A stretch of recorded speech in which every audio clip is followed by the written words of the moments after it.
YouTube friends.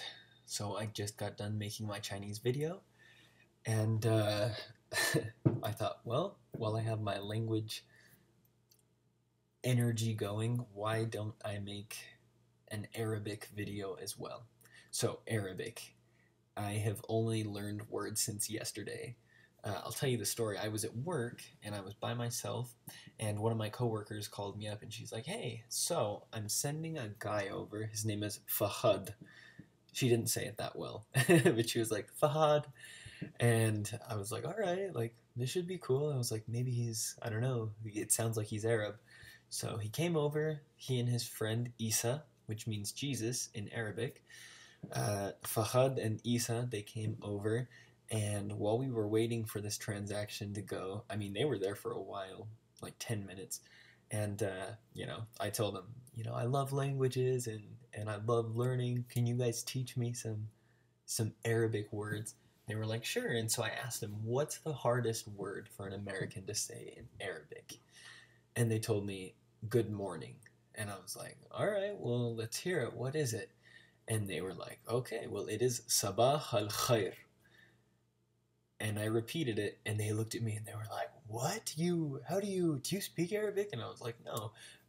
I know that wasn't perfect, but it was pretty good for it being the first time. So anyway, what I'm gonna do today in this video is just speak a few Arabic words.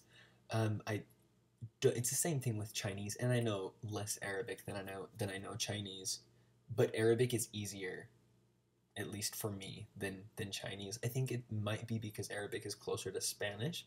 It has a lot of not Spanish pronunciations, but a lot of similarities in how they speak. Um, so yeah.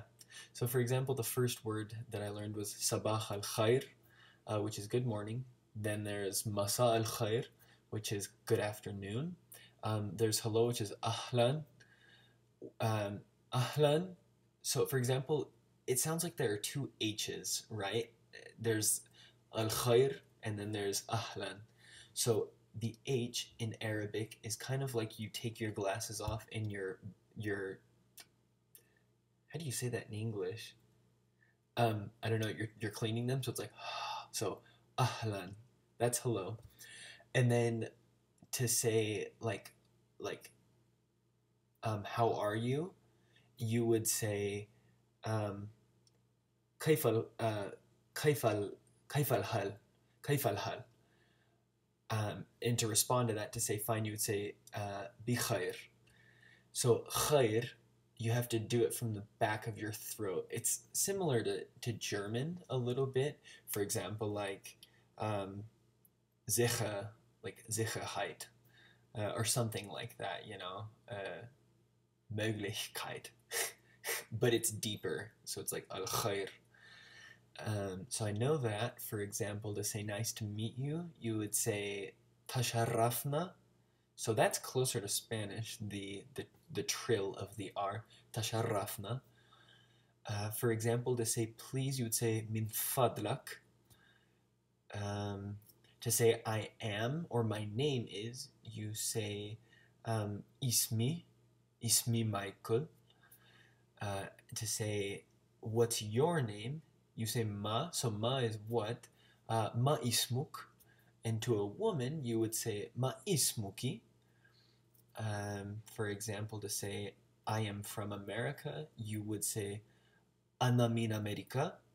To say are you from Saudi Arabia, for example, like Fahad and Isa were, to one of them, if you're just conversing with another person, you could say Anat min Saudi Arabia, which means are you from Saudi Arabia? And I literally learned all of this yesterday evening, and I just remembered it when I woke up. Can't even speak English.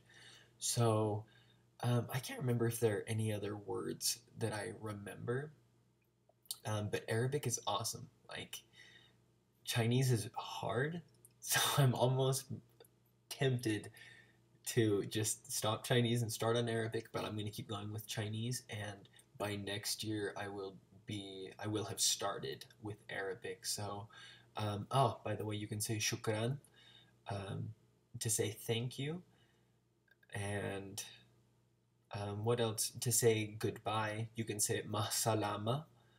And also, what they taught me yesterday to say hello, other than ahlan, you can say assalamu alaikum, which is awesome.